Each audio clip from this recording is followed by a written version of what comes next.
An Omega with no pack, no name, and nothing left to lose. An Alpha King that every noble in the realm is afraid to touch. When he announces that anyone who marries him will be dead in 24 hours, every Omega in the realm steps back. One steps forward. Chapter 1. The Great Hall was a theater of polished liars. Myron sat on the raised throne, his jaw tight, listening to Lord Laurel drone on about bloodlines. The dark affliction in his veins flared with the rhythm of his racing pulse. "The realm requires an heir, your majesty," Laurel said. His scent a cloying mix of spoiled rosewater and ambition. Myron's lips curled. He knew exactly what the council wanted. They needed him to take a mate so the curse would claim another victim, giving them the perfect justification for a coup. Myron stood, a cold fire burning in his marrow. The hall's murmurs died. "A mate!" Myron's voice grated over the vast space, making several Omegas flinch. "Let us speak of the reality of this throne. The affliction in my blood devours light. To share a room with me is a draining misery. To touch me invites rot. But to take my mating bite is a permanent severing of life. The blood hex travels through the mark. If you marry me, your life force will be consumed to sustain mine in 24 hours. Who among you is eager for the crown now?" Terror soured the court's rich scents. Pheromones spiked, choking the air. Lady Sarah trembled, drained of color. No one stepped forward. A bitter satisfaction settled in Myron's chest. He turned to walk back to his isolated throne. "I accept." The voice cut through the oppressive atmosphere with the clarity of a struck bell. The crowd parted. From the back, a figure emerged, wearing clean but worn clothes, devoid of the jewels that dripped from the nobility. Hackless stray. He stopped at the base of the dais, meeting the king's eyes. Myron's pheromones flared. A sharp, defensive warning of crushed ash and dark spice that should have forced submission. The stranger simply stood there, his scent a placid veil of snowmelt and silver tea. "Did you not hear me?" Myron asked, baffling exhaustion breaking through his terrifying presence. "The mark guarantees death." "I volunteer to marry you," Indigo replied smoothly. Laurel flushed with indignation. "Your Majesty, this is an unranked stray. He has no standing." "Silence," Myron snapped. He stepped down until he loomed over the strange Omega, maintaining a rigid distance. "You, with me." In the quiet dark of a private antechamber, Myron paced like a caged animal. The curse flared, dragging at his left leg. "Explain yourself," Myron demanded. "Are you deaf? Or do you lack a basic instinct for self-preservation?" "I am Indigo," he said evenly. "My instincts are exactly where they should be." Myron laughed harshly. "What price did the council put on a 24-hour marriage?" "I haven't spoken to the council." "Then you are a fool." Myron let the suffocating weight of his alpha presence fill the room. "When my rut triggers, I will bite you. The rot in my veins will flood yours. You will spend your final hours screaming." Indigo did not flinch. He felt the impact, the toxic weight of the ash trying to suffocate him. Instead of yielding, a distinct, icy pressure bloomed beneath his ribs. The ambient scent of snowmelt sharpened into a freezing, physical current, acting as a shield against the king's malice. "I understand the risks," Indigo said quietly. "You understand nothing." Myron's knuckles turned white. "I will not let a stray wander onto the altar just to prove a point." Indigo tilted his head, seeing only a man starving to death in a room full of people. "You need a mate to satisfy the council and keep your throne. Public acceptance is binding. If you marry me, you buy yourself time." Myron stared. There was no desperate greed in the Omega's eyes, only impenetrable certainty. The king drew a sharp breath, his lungs soothed a fraction by Indigo's crisp mountain scent. He hated how much he wanted to lean into it. "We marry tonight, but you will be confined to the East Wing. You will not cross paths with me. If I do not mark you, the clock never starts." "As you wish, your Majesty," Indigo said softly. It was an easy lie. He had crossed a kingdom to find this man. He had no intention of staying in the East Wing. Following a cold, transactional midnight ceremony, Myron ordered his new spouse to the East Wing. He is not to approach the royal suites. For his own preservation. Sealed inside a cavernous bedchamber, Indigo's placid mask finally slipped. A shaky breath escaped his lips, his fingers trembling. He closed his eyes, feeling the steady pull of the white wolf beneath his ribs. The ancient magic in his blood was a passive tide that demanded proximity to work. It cared only about the ragged, ashen scent of the dying king. Refusing his imprisonment, Indigo smoothed the fabric of his tunic and stepped out. A polite, mild greeting left his beta sentries too disoriented to draw their weapons before he was already slipping silently down the stone corridors. Myron's study was a monument to isolation, lit only by harsh brass lamps. A jagged, cold fire scraped along his spine, amplifying the ache until holding a quill felt like gripping crushed glass. The thick mahogany door clicked open. Myron's alpha presence flared defensively. Indigo stepped over the threshold, balancing a tea tray. I gave explicit instructions, Myron sighed, rubbing his temple as the fight temporarily drained out of him. The east wing is drafty, Indigo noted mildly, shutting the door. His scent, crisp snowmelt and silver tea, pushed back the oppressive ash in the air. I brought chamomile. Your heartbeat is erratic. I could hear it from the corridor. Myron froze, untethered by the sheer audacity. Omegas were supposed to defer and cower. Indigo merely set the tray down and looked up at the vast tapestry covering the western wall, which depicted a towering, luminescent wolf. The white wolves, Myron noted quietly. Myths to make the dark feel less frightening. Sometimes, Indigo murmured. Myths are just history that men chose to forget. For a long minute, Myron did nothing but watch him. He should physically drag the boy back, but touching him would spread the agonizing rot. Yet, against Myron's conscious will, the rigid tension in his shoulders began to loosen. The ambient presence of his mate acted as a bizarre balm, dulling the sharp pain in his joints. Exhausted, Myron reached for the teapot.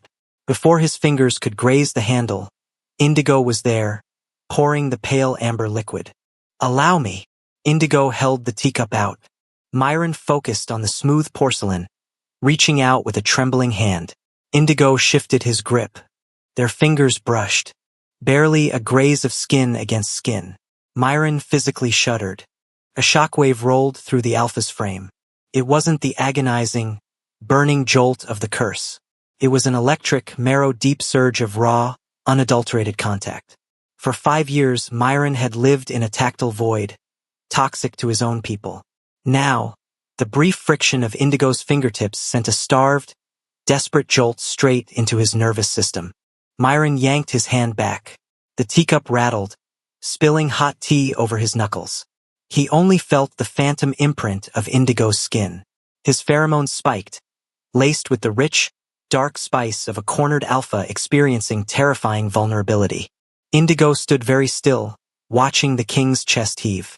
The ancient thing resting inside Indigo's chest stirred, vibrating with a low, sudden hunger. It wasn't just deflecting the king's toxic presence. For the first time, his dormant magic had made direct contact with the rot, sinking its teeth in and actively consuming the dark energy like a starved fire finding fuel. You dropped your guard, Indigo said softly. Do not do that again, Myron warned, his voice a ruined rasp. He backed away, treating the Omega like a loaded weapon. Do not touch me. It was an accident. Indigo set a linen cloth near the spill. You are reckless. You are afraid. The truth hung in the air, a sharp blade against Myron's throat. He looked at the pale, unassuming Omega who had walked into a death trap and decided to make tea. Go back to your book, Myron commanded, the anger bleeding into profound exhaustion. Indigo inclined his head and retreated to an armchair. He did not point out how the king cradled his hand against his chest, exactly where their fingers had met. The study returned to silence, but the space between them had irrevocably narrowed. Chapter 2. 3 days had dissolved into the cold stone of the palace since the midnight vows.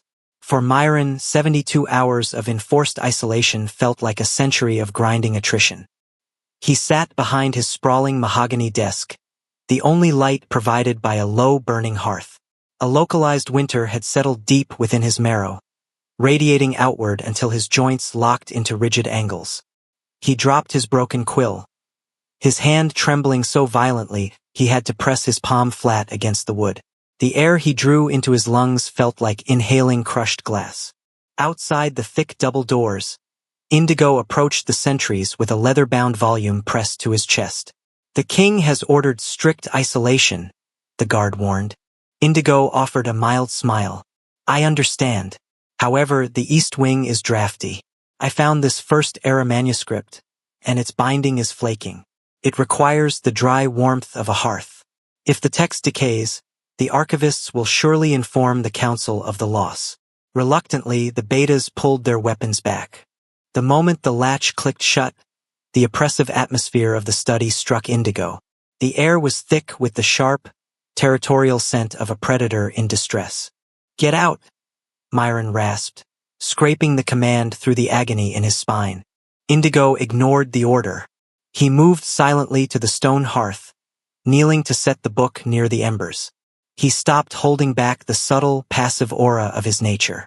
A cool wave washed through the stifling study, slipping beneath Myron's defensive scent with a soothing current of crisp evening air. Myron froze, the violent tremors racking his left arm slowed. The sensation of ground glass in his lungs softened, melting away to leave a clear, unimpeded path for his next breath. The winter in his bones began to thaw into a dull, manageable ache. His vision cleared, revealing the pale man standing by the fire. Indigo made no sudden movements. He offered no pitying looks. He simply stood there, a quiet anchor in the center of Myron's storm. "What are you doing?" Myron asked, his voice losing its jagged edge. "Warming a book," Indigo replied evenly, staring up at the luminescent, silver-threaded beast in the tapestry of the White Wolf, a quiet, ancient kinship echoing in his gaze. It was the first time in 5 years Myron had experienced relief without mind-numbing poultices. The realization that this boy held the key to his physical peace was terrifying. "You are too close," Myron warned. "I am 10 feet away," Indigo pointed out. "I am not touching you. It is a volatile hex. You think this proximity is a mercy, but it is a provocation. My instincts are starved. If you stay in this room, you will become prey." Indigo tilted his head, unflinching. "I am not afraid of your instincts, Your Majesty. I am only concerned with your stubbornness. The book is secure. I will leave you to your decrees." He slipped back into the corridor, and instantly, the cold crept back into Myron's knuckles. Myron stared at the empty space, the phantom sensation of relief leaving him far more desperate than before. On the other side of the wall, Indigo pressed the heels of his hands against his eyes. Being so close to the Alpha, feeling Myron's agonizing pain and forcing himself not to instantly bridge the gap was tearing him apart. He pressed the heels of his hands against his eyes, his fingers trembling with the effort of walking away. He took a shaky, ragged breath, waiting for the violent tremor in his hands to subside before he painstakingly rebuilt his armor of calm, stood up, and walked silently back to the East Wing. The progression of the days that followed was measured in agonizing degrees. Late on the 8th night, Myron paced the upper gallery, his control fraying. He found himself drawn to the East Wing library. The door was ajar, spilling warm firelight. Indigo was curled in a high-backed leather chair, asleep. The firelight exposed the unblemished skin of his throat, an instinctual surrender of defense. He wasn't hiding from the Alpha pacing the halls. He trusted him. Myron's breath hitched. His fangs ached with a piercing sharpness. The urge to cross the room and finalize the claim roared through his mind. Yet, as the crisp scent of snowmelt washed over him, the frantic drumming in Myron's chest slowed. He didn't just crave relief from the pain. He craved the quiet. He liked having Indigo in his castle. Moving with deliberate silence, Myron crossed the room. He picked up a discarded wool blanket from a nearby sofa and draped it carefully over Indigo's shoulders, shielding the exposed skin from his own view. He stepped back, his jaw tight. He did not claim the Omega. Instead, the Alpha King took a seat in the opposite chair, choosing the silent, agonizing vigil of a protector over the demands of his own blood. He stood guard by the fire until dawn. 15 days after the midnight vows, the political theater demanded a performance. The Great Hall had been reconfigured for the quarterly High Council banquet. For the first time in his 5-year reign, a chair was placed to Myron's immediate right. Indigo sat so close that his scent threatened to drown out the bitter medicinal oils Myron had slathered on his own skin. The physical friction of this forced proximity was torture. Every time Indigo's linen sleeve brushed Myron's mantle, a phantom jolt shot straight down the Alpha's spine.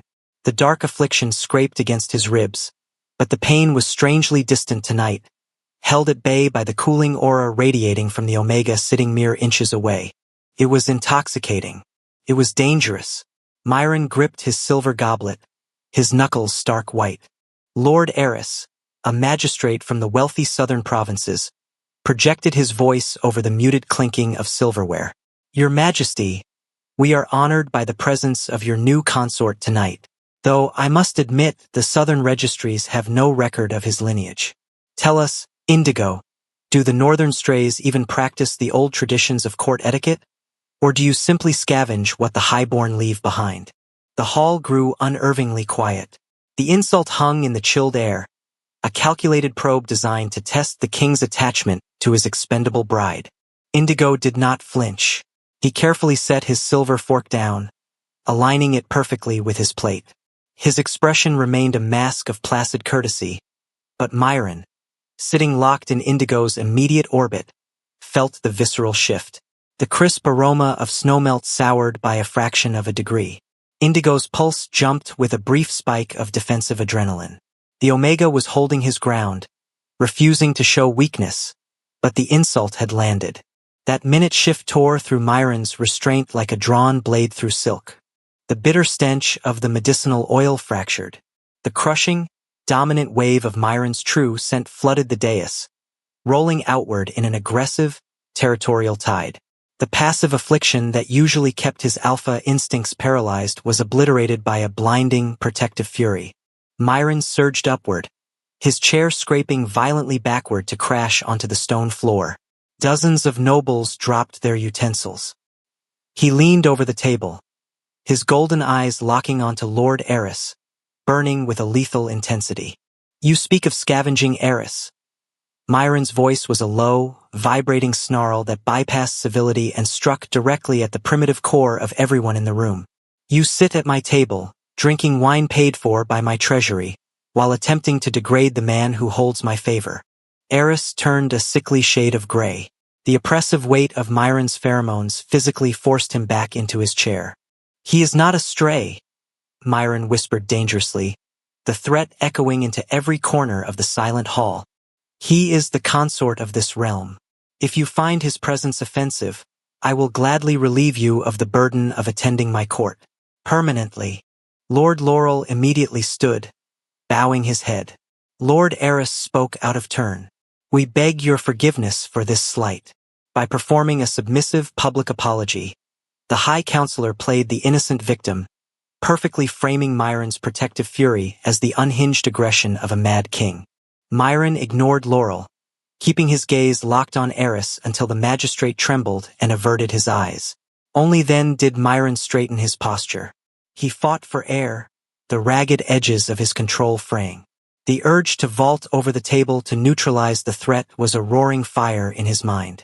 Then, a cool hand rested lightly against his forearm. The touch was fleeting, but it anchored Myron to the floor. The scent of silver tea washed over him, a soothing tether pulling him back from the precipice. The meal is growing cold, Your Majesty, Indigo said smoothly. There was no fear in his gaze, only a profound, silent understanding. He had seen the monster wake, and he was undaunted. Myron drew a ragged breath and slowly sat back down. When the agonizing dinner concluded, Myron escorted the Omega through the stone corridors himself, the quiet thick with the aftermath of his unchained fury. For 15 days, he had convinced himself he was merely enduring Indigo's presence to satisfy the council's demands. But standing in the corridor, the lie fractured. When Eris had insulted the Omega, Myron hadn't reacted with calculated annoyance. He had reacted with a terrifying, possessive fury. He didn't just want to keep the boy alive anymore. He wanted him to stay. They reached Indigo's chamber. Indigo turned to face him, offering no empty platitudes to embarrass the Alpha's pride.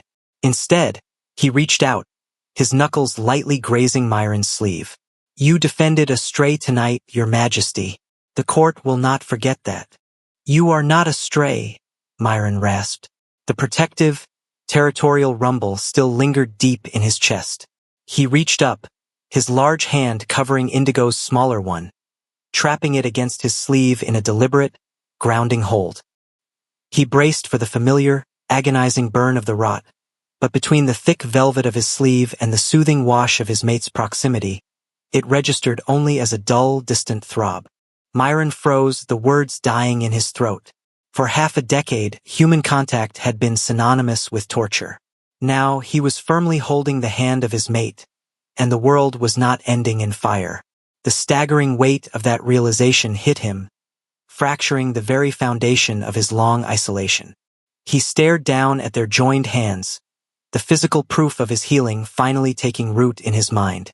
"You are my consort," Myron continued, his voice dropping to a rougher, more vulnerable timbre under the weight of the revelation.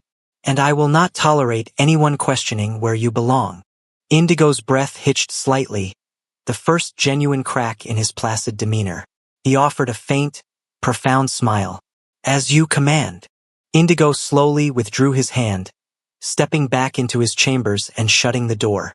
Myron stood alone in the quiet dark, the scent of silver tea lingering in the air. The war inside him was over. He was no longer fighting the bond. He was terrified of losing it. Chapter 3. 20 days had passed since the midnight vows. The royal court operated in a state of suspended animation, waiting for a funeral. The death knell remained silent. Indigo had turned Myron's isolation into a shared haunting. If Myron retreated to his study, Indigo was there. If Myron sought the western parapets at midnight, Indigo materialized with a blanket. He had even begun leaving traces of his presence scattered around the palace, like a discarded wool sweater abandoned in the library. The constant proximity was destroying Myron's peace, but worse, it was destroying the familiar architecture of his pain. For half a decade, the dark affliction had been a jagged edge scraping along the king's spine. Over the last 20 days, the razor wire in his marrow had softened. His tremors were gone. The rot was receding. But as the dark magic waned, Myron's dormant alpha nature surged forward. His true scent, a rich wave of dark amber and black pepper, was breaking through the ash. If Indigo caught the unfiltered brunt of it, the urge to claim would become an insurmountable tide. The moment Myron's teeth broke skin, the curse would bridge the gap and stop the boy's heart. Standing before the mirror in his dressing chamber, Myron scrubbed harsh suppressing oil into his pulse points, effectively burying his scent beneath a suffocating layer of medicinal frost. He threw on his mantle and walked out, needing to walk off the restless energy thrumming in his blood. Rain lashed against the sloped glass roof of the royal conservatory. Inside, the atmosphere was thick with the earthy damp of orchids. Indigo stood near a sprawling fern, carefully unwinding a tangled vine. "The royal gardeners manage the foliage," Myron said, pausing in the archway. "You are not staff." "I am bored," Indigo corrected smoothly, wiping damp earth from his fingers. "Then read a novel. Do not linger in the damp. You smell awful." The blunt statement derailed Myron's manufactured authority. "I require poultices for the lingering effects of the affliction." Indigo took a step forward. "It isn't a poultice for pain. It is camphor. You are attempting to burn out your own scent glands." "Back away, Indigo." The command was a low rumble, lacking the bite of true anger. "The dark magic is fading," Indigo said quietly, closing the distance. "Your body is healing." "It is a temporary remission," Myron argued, crossing his arms to bury his hands in his heavy sleeves. "When it returns, it will be merciless. If you are close, you will die. It is waiting for my instincts to override my restraint. If I truly let myself register what you are, I will mark you, and you will be dead by morning." Indigo looked up, the ambient light casting his features in soft grays. There was no fear in his expression, only a terrifying, ancient patience. Slowly, deliberately, Indigo raised his hand, bypassing the thick fabric of Myron's tunic to brush his cool fingertips directly over the Alpha's pulse point. The contact was an infinitesimal spark, but it touched the most biologically sensitive territory on an Alpha's body. The heat radiating from the boy's skin was a localized inferno. The medicinal frost of the camphor shattered. A wave of dark amber and crushed black pepper spilled into the humid air, rich and intoxicating. It was Myron's true scent, unchained and desperate, crashing over Indigo like a tidal wave. Indigo's breath snagged. His usual cool composure fractured, replaced by a sudden, dizzying wave of crushed night blooming jasmine. A desperate invitation.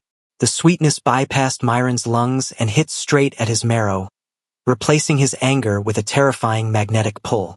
The urge to grab the Omega's wrist and bury his face in the crook of that pale neck was an exquisite agony.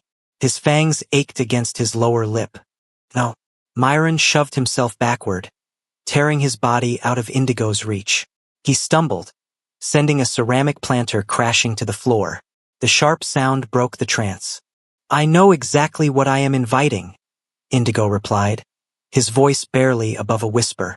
Myron turned and fled the conservatory. Indigo stared at the empty archway. He didn't collapse, but his stoic armor finally cracked. His hands shook so violently he had to grip the wrought iron trellis to stay upright. For a decade, he had dreamed of the Alpha recognizing him. Instead, he was terrifying him.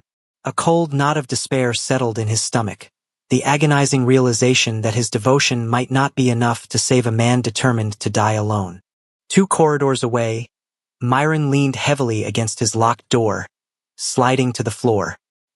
He pulled a discarded wool sweater of Indigo's into his lap, burying his face in the fabric, inhaling the lingering scent of snowmelt and jasmine.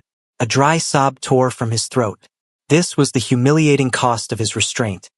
Hiding in the dark, clutching the ghost of his mate, terrified of the day it would lose its scent. For 3 days, Myron avoided his mate like a hunted man, terrified of what he had almost done. Indigo, understanding the fragile boundary, stayed out of sight. By the 4th evening, the evasion was no longer sustainable. Inside the royal armory, Myron rhythmically scraped a whetstone down a broadsword, trying to ground himself. A strange, dense heat had settled over the room. The rot in his veins throbbed with a dark, restless heat. The camphor he used to smother his scent was failing, melting away to reveal the rolling, aggressive wave of dark amber. It was an involuntary biological response to an environment that felt inexplicably thick with provocation. The iron door clicked open. Indigo stepped inside. As he reached for an iron lantern, his sleeve caught the edge of a freshly sharpened hunting dagger on the workbench. The blade tipped, slicing a clean, sharp line across Indigo's palm. Blood welled up, bright against pale skin. Indigo let out a soft hiss. Myron's restraint shattered. The metallic tang of Indigo's blood hit the air, instantly overriding his logic. Mate injured. Protect. Myron crossed the room in a fraction of a second, his Alpha presence crashing over the armory. He seized Indigo's wrist, pulling the injured hand toward him, his pupils blown wide as the instinct to heal, to claim, and to shield his Omega drowned out every rational fear of the curse. Every instinct screamed at him to close the gap, to drag the Omega against his chest. His fangs ached with the desperate need to mark him. "Indigo," Myron ordered, his voice dropping into a dangerous, primal register. He released the wrist as if it were burning iron and backed away, treating the rough timber workbench between them like a barricade against his own ruin. He trembled with the violent effort of holding himself back. "You need to leave, right now. Your pulse is erratic," Indigo noted softly. He did not retreat. "I can help." "Not tonight." Myron squeezed his eyes shut. "Tonight, my instincts are starved. Turn around and walk out." Indigo remained by the door. His eyes caught the terrified tremor in the king's hands. "I am trying to keep you alive," Myron ground out, his panic bleeding into his tone. Do you think offering your neck makes you brave? It makes you a liability. A naive, reckless liability. Get out. The silence rang with the aftermath of the king's outburst. Indigo did not flinch or apologize.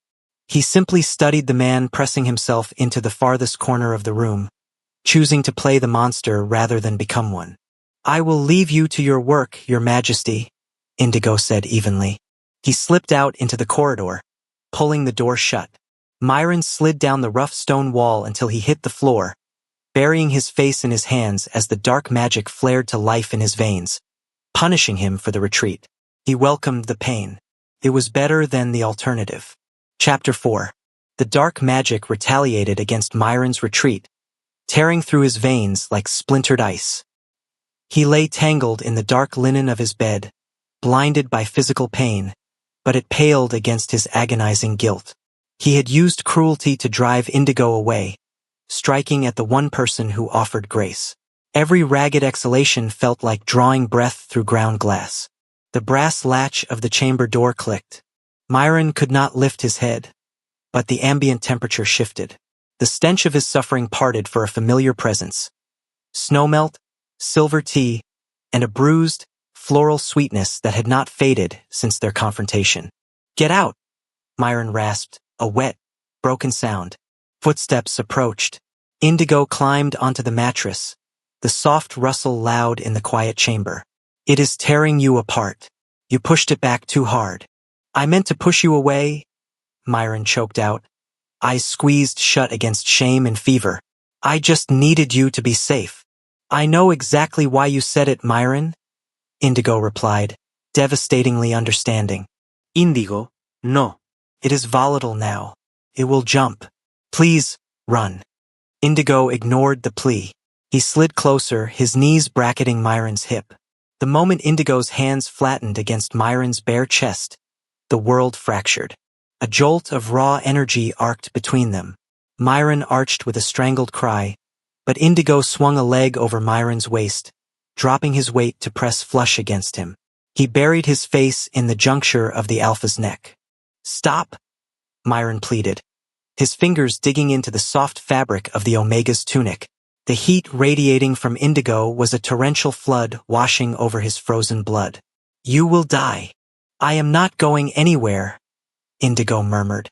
Indigo closed his eyes and stopped holding back the ancient thing in his soul. The dormant power of the white wolf, the very myth woven into the king's tapestry, surged into the open, a radiant, searing tide crashing directly into the dark rot poisoning Myron's blood.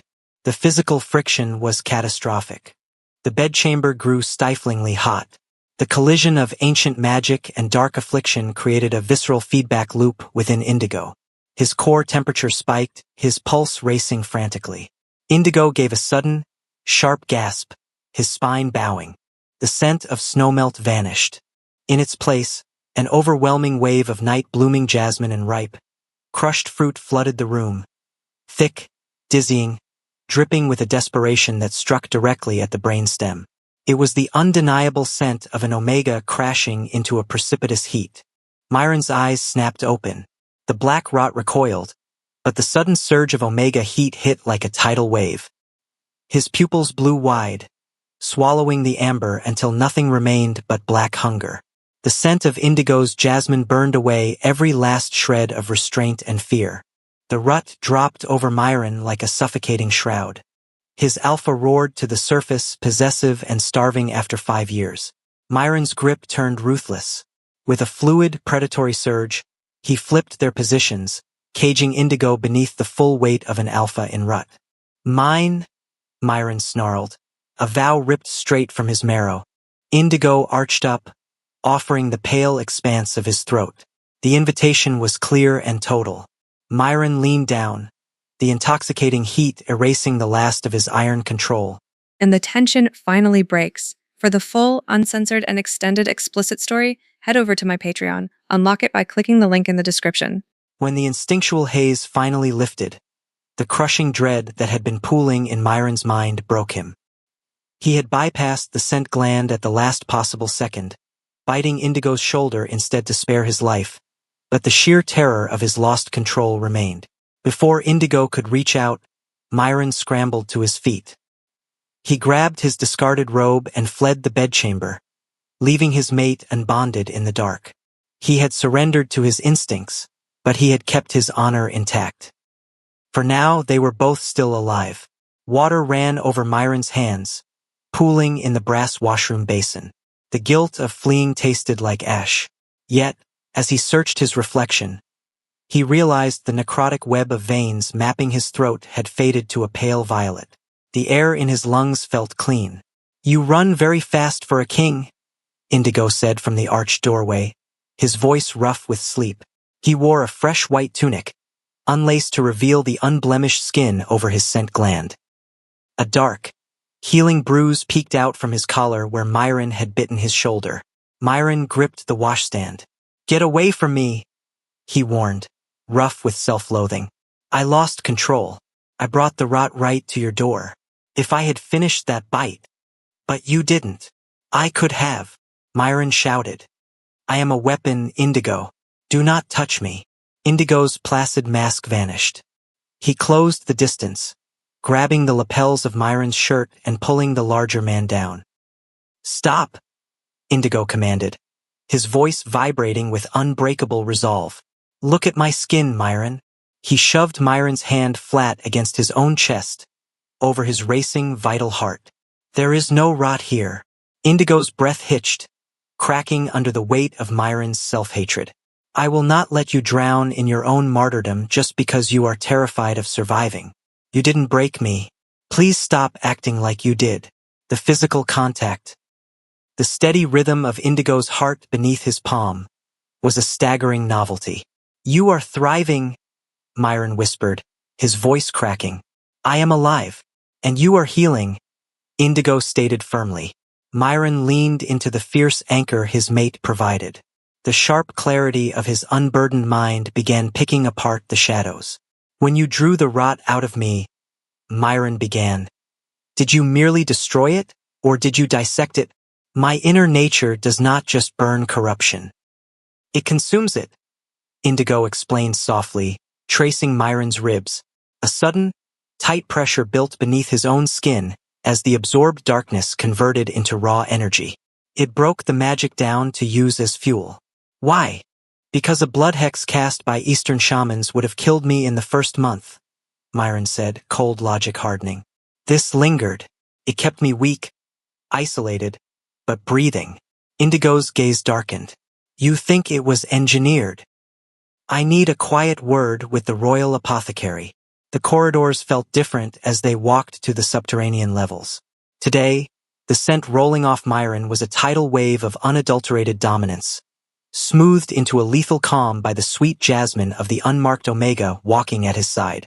The sentries averted their eyes, instinctively yielding to the overwhelming authority radiating from the pair. The apothecary cowered in the damp undercroft as Myron shattered the false bottom of a wooden chest. Inside lay encrypted missives and glass vials filled with dark liquid. Indigo uncorked a vial, his brow furrowing. "This is wolfsbane, cut with nightshade and crimson stalk resin, bound with dark alchemy. It isn't simple magic." Myron pulled a ledger from the splintered wood, scanning precise columns of dates and dosages stretching back 5 years. They matched the exact timeline of his physical decline. "It wasn't a hex," Indigo said quietly. "It was an engineered compound, refined into a tincture and ingested over time, flawlessly mimicking the Eastern curses." The cold logic of the conspiracy crystallized.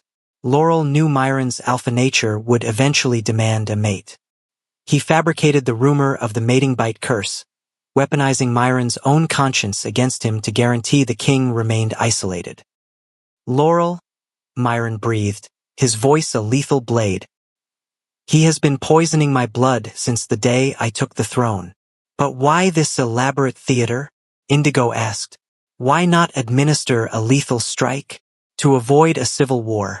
He needed the realm to beg him to take over. By forcing a marriage, he was setting the stage to poison the bride and blame my curse.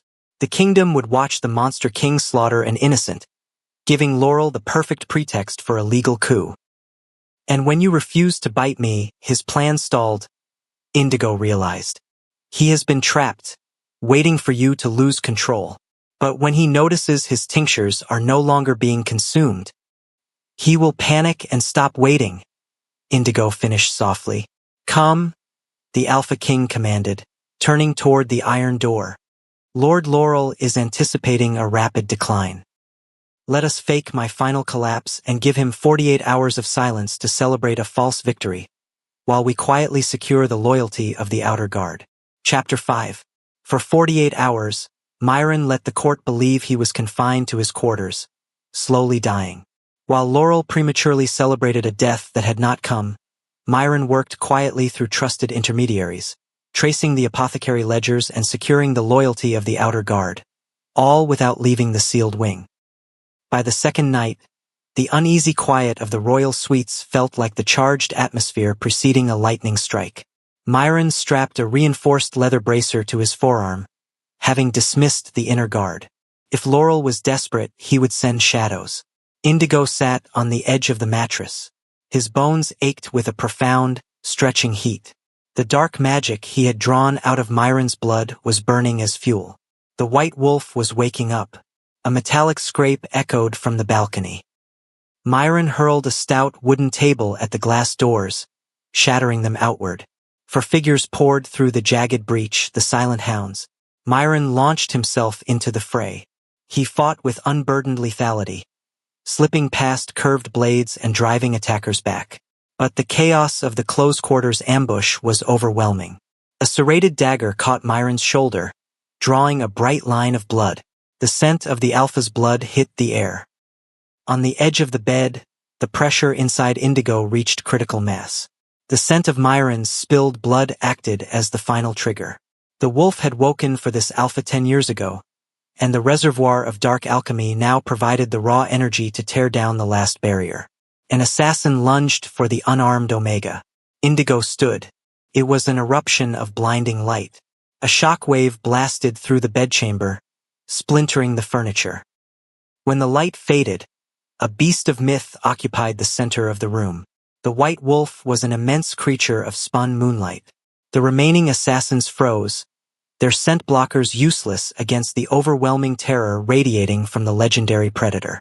Moving with silent velocity, the beast crushed the first assassin's armor, tossing him aside.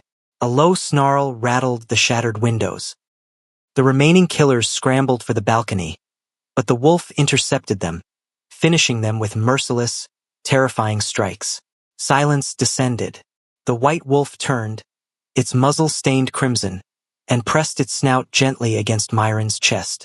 I did not realize I had married a legend, Myron whispered in awe, burying his fingers in the thick, luminous fur. The physical reality of the myth began to unravel, dissolving in a silent flash of light.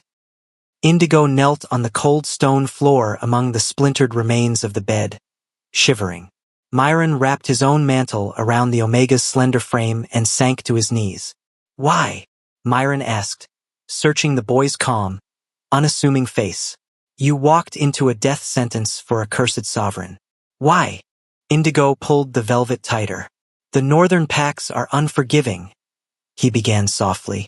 I possessed no aroma to signal my rank. I was treated like a ghost.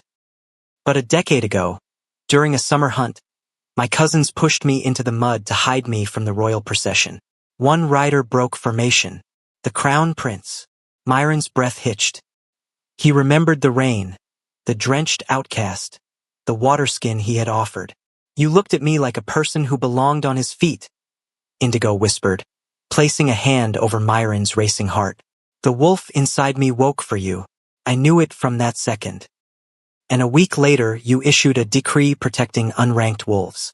You saved my life long before I stepped into your great hall. Myron stared at him, the revelation dismantling the last defensive walls guarding his soul. A decade. You waited a decade. I was tired of standing in the mud, Indigo said fiercely. Myron pulled Indigo forward, burying his face in the curve of the Omega's neck.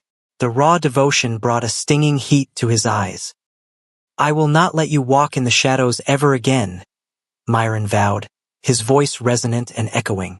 I am choosing you, as my mate, as my equal. Myron lowered his head and sank his fangs deep into the scent gland over Indigo's pulse. The connection was instantaneous. Myron poured his restored vitality directly through the bond. The psychological cage of the 24-hour death clock shattered into nothingness. The fading flutter in Indigo's chest transformed into a resonant thrum. His eyes snapped open, burning briefly with the piercing gold of the white wolf before melting back to warm brown. The intoxicating, euphoric rush of the newly sealed bond converged into a sudden, consuming fire. Indigo reached up, pulling the king down into a breathless, demanding collision. It was an exchange of heat that spoke of a 10-year starvation. Indigo arched his spine, pressing flush against Myron's torso, offering no reservation. Myron shifted his weight, gathering Indigo into his arms and pinning the Omega beneath him on the plush hearthrugs. The unyielding alpha strength met the pliant, inviting warmth of his mate. Indigo's scent expanded into a rich fragrance of night-blooming jasmine, begging for the claim to be completed. Myron's hands mapped the lean lines of his mate, driving them both toward the edge of an exquisite, inescapable surrender. The heat finally boils over. For the full, uncensored, and extended explicit story of their passionate night together, head over to my Patreon, link in the description box. The morning sun crested the eastern peaks, casting long shadows across the royal corridor. Myron walked with a measured stride, his true alpha dominance rolling down the hall ahead of him, stripped of the rotting ash. Beside him, Indigo matched his pace shoulder to shoulder. The jagged, raw puncture of the mating mark sat prominently above his collar, already scabbing over with a shifter's accelerated healing. Inside the council chamber, the low murmur of voices abruptly died as the doors swung open. Lord Laurel stood at the head of the obsidian table, a drafted eulogy clutched in his hand. He stared, his face draining of color as his gaze flicked from Myron's sharp, golden eyes to the vibrant Omega at his side. "You seem surprised, Laurel," Myron said, his voice a low, lethal rumble. "Were you waiting for the physicians to confirm the time of death?" "We were gathered to discuss the grain tariffs," Laurel said, dropping the stammer as his mask hardened into a cold, arrogant sneer. "But if a cursed king falls to his own madness, the realm requires a statesman to guide it, not a predator. I am the architect of our stability." "Of course you are," Indigo interjected smoothly. "Just as you were discussing tariffs when you calculated the dosage down to the milligram. Crimson stalk and wolfsbane, refined into a tincture and laced into his morning teas. An elegant attempt to force an overdose. The scent of the council soured into a pungent, metallic terror. Myron slammed the thick stack of apothecary ledgers onto the table.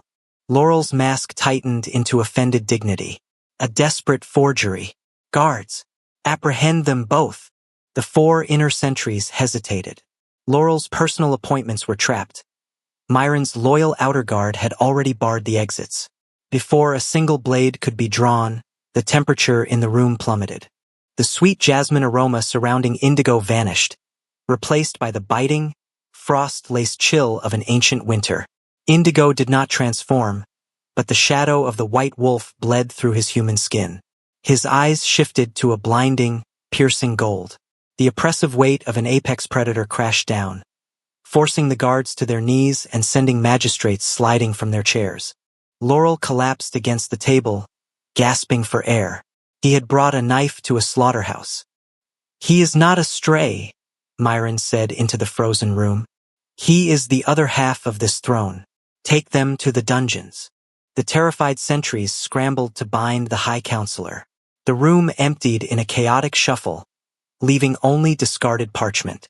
As the doors sealed them in, the oppressive frost melted back into the bruised floral scent of a claimed mate. Indigo leaned against the table, the tension draining from his shoulders. Myron stepped closer, reaching out to cup Indigo's jaw. The skin was warm, thrumming with life. The sheer freedom of holding his mate without the looming specter of death was staggering. "It is finished," Myron murmured. "The rot is gone," Indigo agreed softly. "But the rebuilding is just beginning." Myron laced his fingers through Indigo's, bringing the Omega's hand to his lips. The political maneuvering of the court no longer mattered. In the quiet aftermath of the chamber, surrounded by the crisp scent of silver tea and dark spice, Myron pulled his mate into a slow, deliberate kiss. The shadows of the past were gone, leaving only the profound, unhurried warmth of a pack of two. The story does not end here. Every fade to black you just experienced, written in full on Patreon, uncensored and extended.